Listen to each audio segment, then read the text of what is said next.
नमस्कार। आज हम स्पेसएक्स की सैटेलाइट इंटरनेट सेवा स्टारलिंक पर बात कर रहे हैं, लेकिन एक ऐसे पहलू पर जो काफी चिंताजनक है। हाँ बिल्कुल। हमारे पास एक लेख है जो बता रहा है कि कैसे दक्षिण पूर्व एशिया में कुछ आपराधिक समूह वो स्टारलिंक का इस्तेमाल कर रहे हैं। हाँ, और ये इस्तेमाल छोटे मोटे काम के लिए नहीं, अच्छा। मतलब बड़े पैमाने पर साइबर फ्रॉड और मानव तस्करी के लिए भी। ओह, तो आज हम यही समझने की कोशिश करेंगे कि ये कैसे हो रहा है, ये तकनीक कैसे दुरुपयोग का शिकार हो रही है और इसके क्या क्या मायने हैं। हाँ, चलिए देखते हैं। बात दरअसल म्यांमार, थाईलैंड, कंबोडिया, लाओस जैसे देशों की है। हाँ। यहाँ कुछ क्रिमिनल नेटवर्क्स हैं जो स्टारलिंक का यूज करके अरबों डॉलर के साइबर फ्रॉड कर रहे हैं। और निशाना कौन बन रहा है? अक्सर अमेरिकी नागरिक। अरबों डॉलर, ये तो बहुत बड़ा स्केल है। बहुत बड़ा।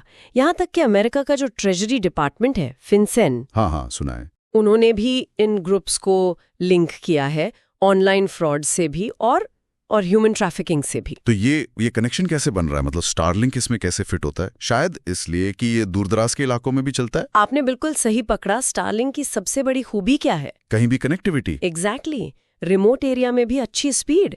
तो जहाँ लोकल इंफ्रास्ट्रक्चर मतलब इंटरनेट वगैरह कमजोर है, हाँ। वहाँ ये अपराधी स्टारलिंक लगाकर अपना पूरा ऑपरेशन चला रहे हैं बिना किसी रुकावट के। तो ये उन्हें एक तरह से एक सुरक्षित ठिकाना दे देता ऑपरेट करने के लिए। हाँ बिल्कुल। ये जो स्कैम कंपाउंड्स है ना, हाँ। ये कोई छोटे मोटे साइबर कैफे नहीं है। अच्छा। ये बड़े बड़े सुरक्षित परिसर हैं, किले बंद जैसे, अक्सर बॉर्डर के पास, ऐसे इलाकों में जहाँ कानून का पहुंचना मुश्किल हो। और यहीं से सारा खेल चल रहा है। हाँ।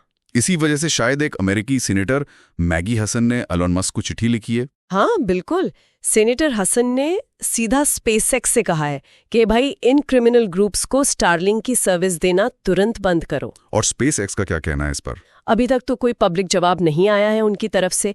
सेनेटर का आरोप ये है कि स्पेसएक्स की खुद की पॉलिसी है कि अगर सर्विस का गलत इस्तेमाल हो रहा है, जैसे फ्रॉड के लिए, तो वो उसे बंद करेंगे। लेकिन वो ऐसा कर नहीं रहे हैं। ये तो बड़ा सवाल खड़ा करता है। मतलब टेक्नोलॉजी देने वाली कंपनी की जिम्मेदारी कहाँ तक है? बिल्कुल, ये एक बहुत बड़ा सवाल है।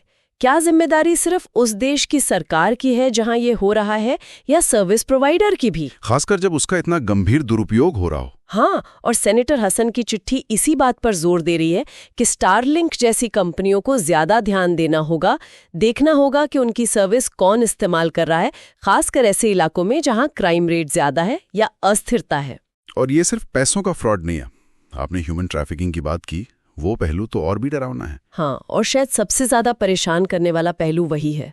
यूएन रिपोर्ट्स की माने तो इन स्कैम कंपाउंड्स में लाखों लोगों की तस्करी हुई है। लाखों? हाँ, उन्हें नौकरी का झांसा देके लाया जाता है, फिर बंधक बनाकर उनसे साइबर क्राइम करवाया जाता है, बंधुआ मजदूरों की तरह। हे भगवान, ये तो थाई म्यांमार बॉर्डर पर जो ऑपरेशंस है, वो तो खास तौर पर बदनाम है इसके लिए। अभी हाल में खबर आई थी, एक चीनी एक्टर थे, वांग जिंग, उनका अपहरण हुआ था म्यांमार में।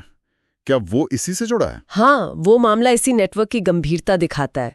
वो एक हाई प्रोफाइल केस बन गया, काफी इंटरनेशनल अटेंशन मिली उसे। अच्छा। इसी के चलते शायद थाईलैंड ने भी अब कुछ कदम उठाए हैं।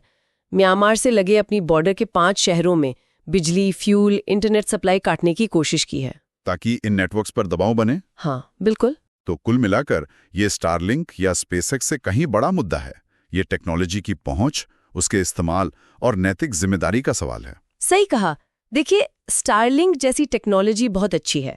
ये उन जगहों पर कनेक्टिविटी ला सकती है जहां पहले नहीं थी, विकास में मदद कर सकती है। हाँ, ये तो है। पर यही टेक्नोलॉजी जब गलत हाथों में पड़ती है, तो इतनी ही खतरनाक साबित होती है। ये एक तरह से अपराध के लिए एक छुपा हुआ हाईवे बन जाती है। और अगर इस पर ध्यान नहीं दिया गया तो आगे क्या हम और सख्त नियम देखेंगे सैटेलाइट इंटरनेट पर? हो सकता है, बिल्कुल हो सकता है। ऐसी घटनाओं से रेगुलेटरी दबाव बढ़ता है, नियम सख्त हो सकते हैं, और ये प्राइवेट स्पेस इंडस्ट्री के लिए भी एक वेकअप कॉल जैसा है कि भाई सिर्फ टेक्नोलॉजी बनाना काफी नहीं है। हाँ, उसके असर और दुरुपयोग को रोकना भी आपकी जिम्मेदारी है।